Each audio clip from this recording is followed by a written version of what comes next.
चाहत हुई तेरे नाम।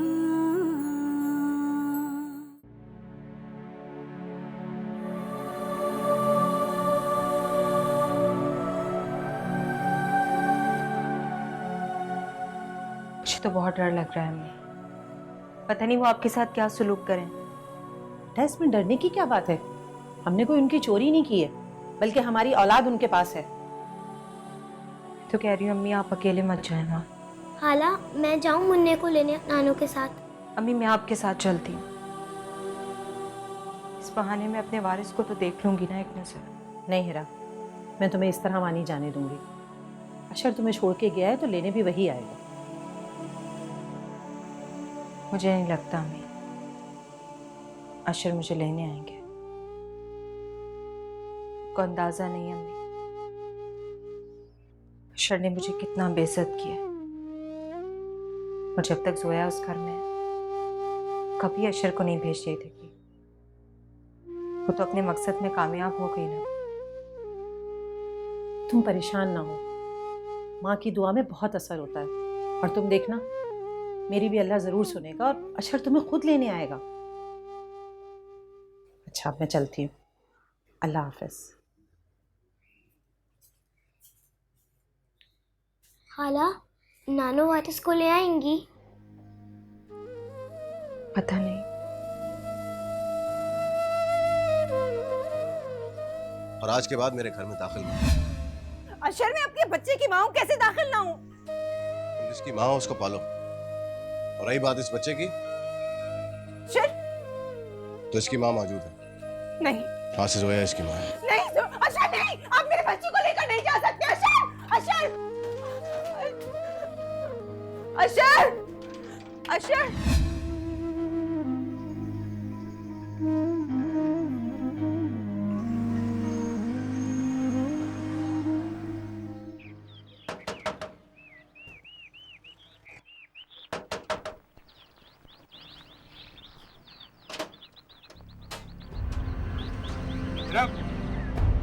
इरा दरवाजा खोलो, मेरी बात तो सुनो।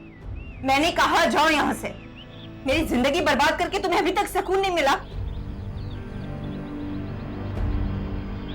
बाबा हैं क्या? इरा प्लीज दरवाजा खोलो। हाला प्लीज बाबा को अंदर आने दे, मुझे उनसे मिलना है। अलीजे अंदर जाओ। प्लीज खाला, मेरी अच्छी खाला, आने देना उन्हें। इरा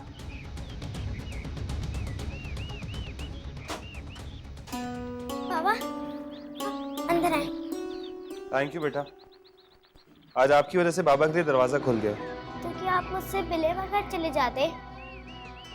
हाँ शायद आज ऐसे ही करना पड़ता। आए आप अंदर आए।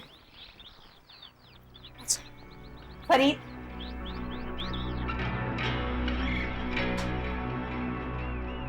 तुम्हारे लिए यही बेहतर है कि जब अम्मी और खाला घर पर हो तब अपनी बेटी से आके मिला करो। मेरे यहाँ आने से ना अम्मा को कोई एतराज है और ना खाला को, फिर तुम्हें क्या प्रॉब्लम है? तुम आखिर चाहते क्या हो? मेरी जिंदगी बर्बाद करने की कसम खा ली है तुमने। क्या दुश्मनी है तुम्हारी मुझसे? मेरे शौहर की नजर में तो मुझे गिरा ही चुके हो। अब चाहते हो कि इस घर में भी सुकून से ना रहूं? महल्ले वालों के सामने बेइज्जत कराना चाहते हो मुझे? तो मुझे गलत समझ रही हो, बिल्कुल गलत समझ रही हो। मैं तो यहाँ सिर्फ अलीजे के एडमिशन के लिए आया, ये पता करने कि उसका एडमिशन हुआ या नहीं। मुझे नहीं पता तो अब तक यहाँ पर हो और अच्छा तुम्हें लेकर नहीं गया। मर्द खैरत के नाम पर ही तो औरत को सजा देता है। एक ने मुझे अपने घर से निकाल दिया और दूसरे ने अपनी जिंदगी से। दोनों ने मिलकर मेरे ही घर के दरवाजे मुझ पर बंद कर दिए। तुम तो अपनी जिंदगी में खुश हो, तुम्हारा क्या बिगड़ा? लेकिन मैं आज तक तुम्हारी तंग नजरी और शक को भुगत रही हूं। मैंने तुम्हारा क्या बिगाड़ा था फरीद? तुम्हारी बैसाखी बनकर तुम्हारा सहारा बनना चाहती थी, तुम्हारे साथ मिलकर तुम्हारी बेटी को ढूंढना चाहती थी, क्योंकि मुझे यकीन था कि एक ना एक दिन अलीजे जरूर मिल जाएगी। लेकिन तुमने मेरे लिए मेरी जिंदगी को एक सजा बना के रख दिया। पता नहीं ये सजा मुझे कब तक भुगतना पड़ेगी। मेरा मैं अपनी मोहब्बत की कसम खाता हूँ तुम्हें बर्बाद नहीं होने दूंगा। अशर की आंखों पर जो शक की पट्टी पड़ी है उसे खोल कर ही दम लूंगा। बात नहीं हुई। पापा रुक जाएं, आप जा रहे हैं क्या? जब आपके बाबा उसी वक्त इस घर में आए, जब आपकी खाला अपने घर चली जाएगी।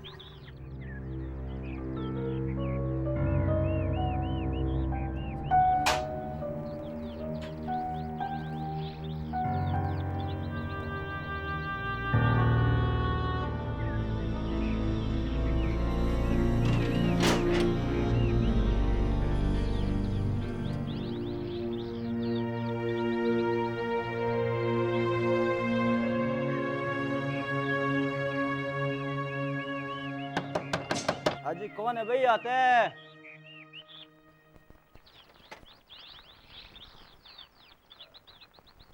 जी अम्मा जी, किससे मिलना है? अंदर तो कोई भी नहीं है। क्यों, कहाँ गए सब?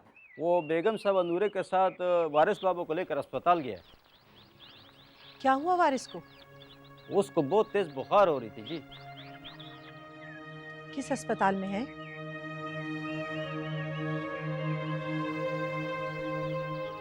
अच्छा ठीक है, वो जोया भी अंदर है, उनसे तो मिल लो। मुझे उनसे नहीं मिलना। जैसा आपका मर्जी।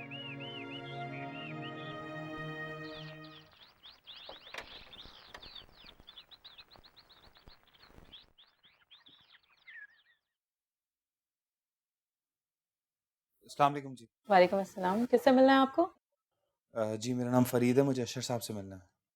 सर तो बहुत बिजी हैं, वो अभी किसी से नहीं मिल सकते। आप प्लीज़ आप उनसे बात करें, मेरा उनसे मिलना बहुत ज़रूरी है। अच्छा ठीक है, मैं उनसे बात करती हूँ।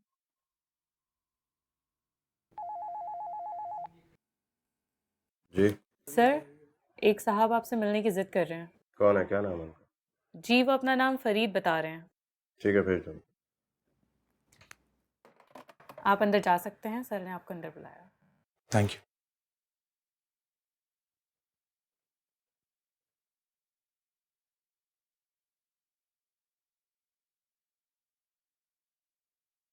अस्सलाम वालेकुम।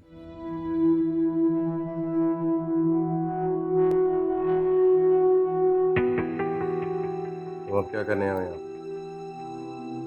जो तुम्हें चाहिए था मैं वहीं छोड़ा। जो तुम समझ रहे हो तुम्हारी नजरों का धोखा है। मेरे और हिरा के बीच में ऐसा कुछ भी नहीं है।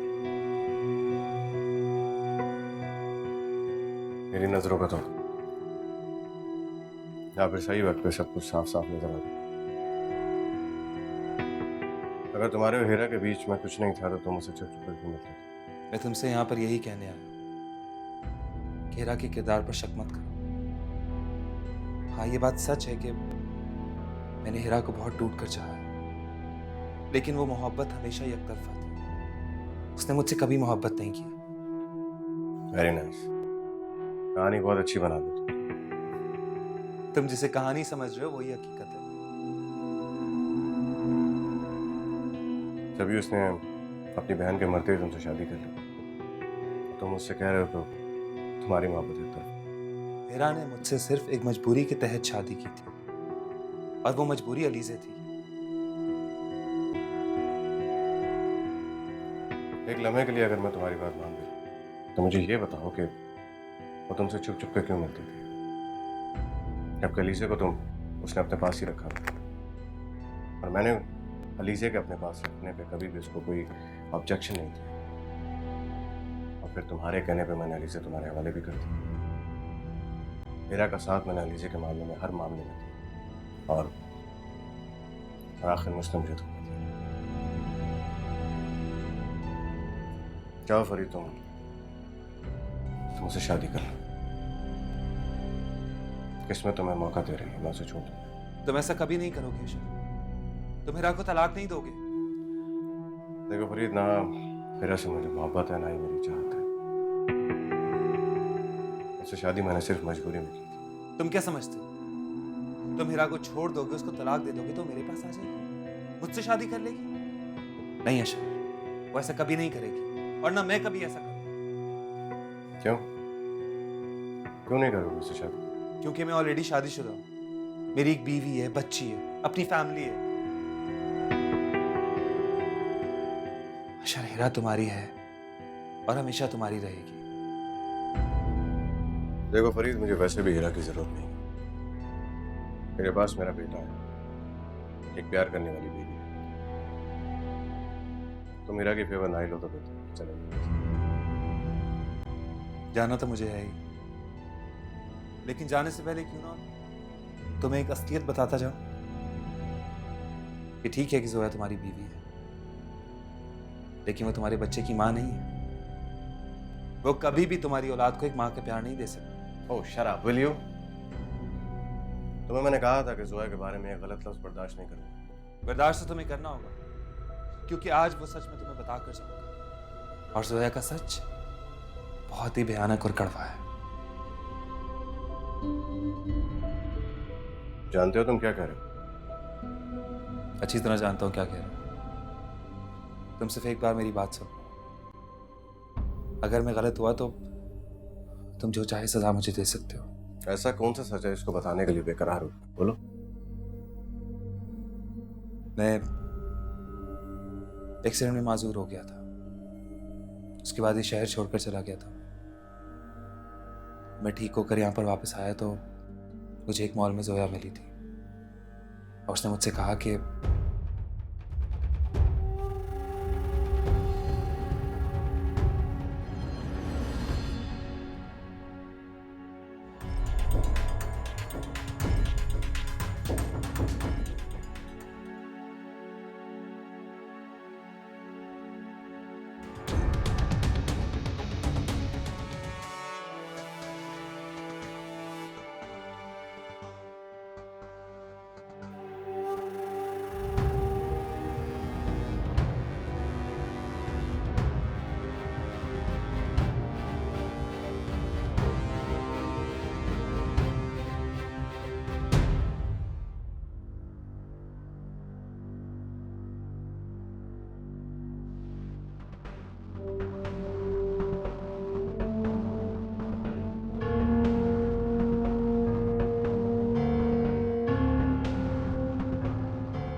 और इस सब के बाद जोया ने मुझसे कहा कि वो मेरी हीरा से फिर से शादी करवा सकती है, लेकिन अगर मैं उसकी साजिशों में उसका साथ दूं तो।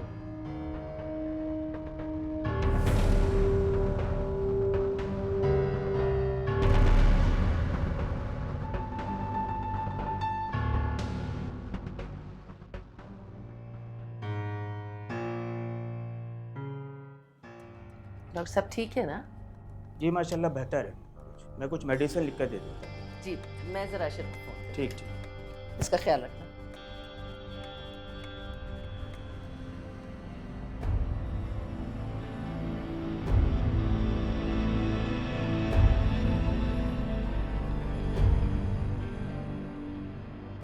अस्सलाम वालेकुम। वालेकुम अस्सलाम। अब कैसी है वारिस की तबीयत? बेहतर है। आपको कम से कम हमें फ़ोन करके तो बताना चाहिए था। ये किला तो हमें आपसे करना चाहिए। हीरा और अशर के दरमियान कुछ भी था, इसमें मेरे पोते का क्या कसूर? बेटी है आपकी, मेरे बच्चे का जरा भी ख्याल। असल में बात ये अच्छा ठहरे, फोन करने दें।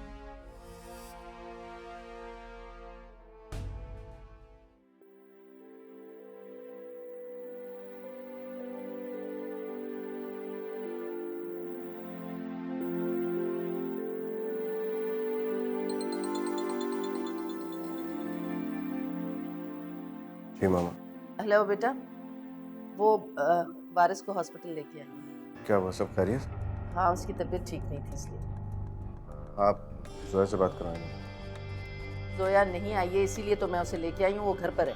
बारिश की तबीयत खराब है और वो घर पर है। मैं आता हूँ। नहीं नहीं, अब आने की ज़रूरत नहीं है, हम घर ही को निकलना है। ठीक है, फिर मैं घर ही आता हूँ। चलो ठीक है, जल्दी आओ। अल्लाह हाफ़िज़। लेकिन वो तुम्हारे बच्चे की माँ नहीं है। वो कभी भी तुम्हारी औलाद को एक माँ का प्यार नहीं दे सकती। बेगम साहबा, डॉक्टर साहब आपको अंदर बुला रहे हैं। अच्छा ठीक है, ख्याल रखना इसका। क्या कहा डॉक्टर ने? कैसी है तबीयत? बुखार है जी, डॉक्टर साहब ने यही कहा। जी डॉक्टर साहब। देखिए आपका पोता बहुत सेंसिटिव है, इसको मदर फीड की ज़रूरत है। डब्बे का दूध तो इसको हरगिज़ ना दें। जी, बल्कि ऐसा करें, बच्चे की माँ को बुलवा दें, मैं उनको डिटेल से समझा देता हूँ। नहीं, उनकी तबीयत ठीक नहीं थी, इसीलिए मैं इसे लेके आई। अच्छा ठीक है, मैंने ये सिरप लिख दी है, जो इसको रेगुलर पिलवाइएगा। और हाँ, माँ के दूध के सिवा बाहर का कोई भी दूध ना पीजिएगा, जो कि इसके लिए नुकसानदेह है। मेरे ख्याल से आप मेरी बात समझ गए होंगे। जी डॉक्टर साहब, ठीक है, thank you so much. Thank you.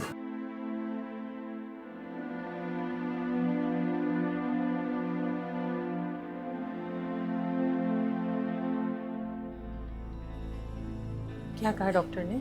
Doctor कह रहा है कि बच्चे को उसकी माँ से बिल्कुल अलग नहीं रखना चाहिए, और मेरा ख्याल है कि इसको देख के हम हिरा की तरफ ही चलते हैं। ठीक है, आइए।